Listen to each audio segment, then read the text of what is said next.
BRAMI Curly Mac, made of frijoles. When was the last time you had pasta de frijoles? Not pasta con frijoles, pero no de la olla, sino those Italian beans, lupini. This is the first for me. So, tasting plant-based, so you don't have to. Let's give this BRAMI protein pasta a shot.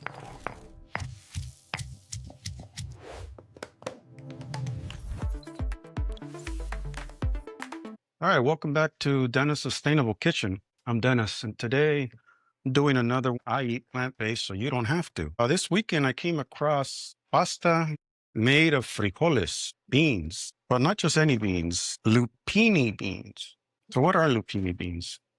To me, lupini beans are big. They have this look almost like a fava bean. And the thing is with lupini beans, they're usually pickled, so cooked in salmuera, a brine, and used for like a Mediterranean snack. Down in South America, I've seen it where they're tossed in choclo within a ceviche. So they are high in protein.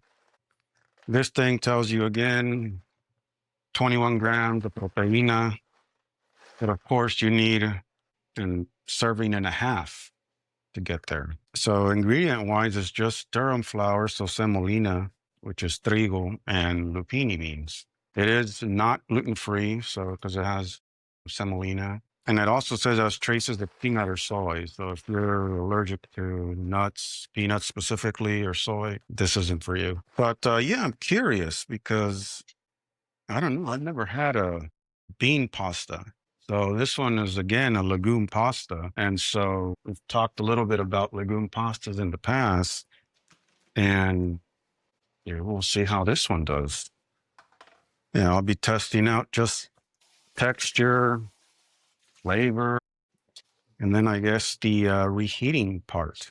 Yeah, so what I'm doing today is rather than doing two separate batches, I'm going to do something mind-blowing and do two batches at once with roughly 1.5 liters of water. And again, looking at the box, made in Italy, 12 ounces, 300. Notice the lovely marketing, 21 grams of protein. But of course, they put 3.5 ounces in very small fine print. This thing says you get about 6 servings per box, and it's al dente at 9 minutes. But then it says cook 9 to 11 based on the 12 ounces of pasta. So I'm just using plain water. I'm not going to season it. I just want to taste the pasta itself. And I'm going to, again, take the cooking time. I'm going to utilize, my skeptic rule of about 75%, given that it is a bean tends to take a long time to cook. And it does say al dente at 9 minutes. That's another cue saying it's going to be not fully soft, right? So we'll see. So we're going to do 2 portions, 112 grams. All right. So that's your 2 portions, which is, I would say, roughly what I would have to begin with, right? So I already used 1/3 of this box. So yeah, so this thing was $10. So it is on the pricier side. I'm curious to see what this is good for. Lupini beans, you use them also for a lot of like bean salads. So that's why I'm like, maybe this can be in a pasta salad, maybe like a soup, because I think of frijoles, right? Just not de la olla. So yeah, it says curly mac. So it does look like macaroni. Maybe it's a good substitute for people that like mac and cheese. We've got kids and mac and cheese, you want to get them protein and fiber. You can look at protein pastas and we'll see how this does. I haven't tasted it yet. So it's made in Italy. It's from, as semolina says, it's milled, kneaded with mountain spring water. And according to its cut and its shape, it's meant to hold your sauce better. So by that, they mean that they have these little, I don't know, think of like tire marks, right? So your pasta sauce gets in the little grooves and sticks better. So because of this, I also imagine the water is going to get a little bit cloudy, starchy, which in theory would be a good binder if you have sauce. Again, we'll have to see how Today let's try it with a little bit of, well, let's see first. But yeah, it's interesting to see this. It looks almost just like macaroni, but again, $10. Cariñoso, but I don't know. What do you guys think? Think this is gonna work? So I'm curious really to see if this thing doesn't taste like chalk or something. I think the closest that I think of is a garbanzo pasta, right? Made out of chickpea flour. And those are not always the best. So let's see. Timer 7 minutes. All right, well, we'll see how that does. It already sank to the bottom, so it's pretty dense. So again, you want to make sure you stir this every 2 minutes or so, because if not, they'll stick at the bottom. Kind of excited to try a bean pasta. Pasta de frijoles. Next thing you know, they're going to make pinto bean pasta. Con sabor a frijol de la olla. All right, so far we're at going on 3 minutes, and they're still not rising. This might actually require its full 9 minutes. The way this is going, I'm wondering if it's just going to be like really hard and dry, but we'll see. Some of them are starting to float. Yeah, I'm going to give it 1 more minute, but it's pretty much there. So I guess you could say that the 9 minutes is pretty dead on. All right. So now we'll pull this off a little bit.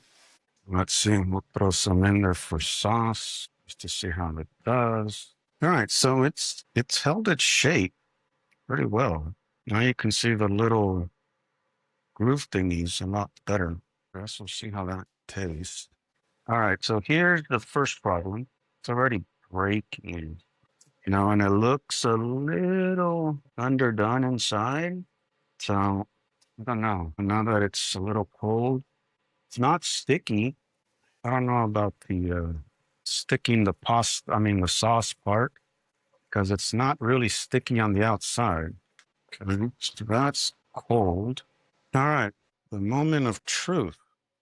We'll see how this tastes. I was excited here.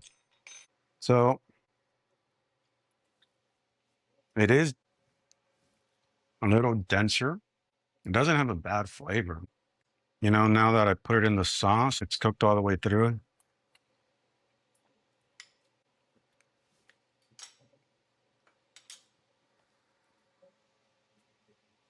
It tastes like regular pasta. So I think if you cook it right with the sauce, like I was saying, like if you like mac and cheese for a pasta salad, though, I think I would be a little concerned.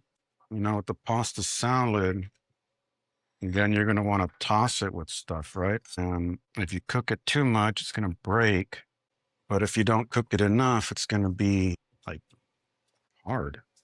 Yeah, I don't think this would be good for a pasta salad. People would probably say like it's raw. Here it's cooked, but I think if you go any more, it's gonna fall apart. So I think in with the sauce, yeah, if you're gonna cook it for something cold, I would find something else. But all in all, it's pretty good. I'm impressed for frijoles.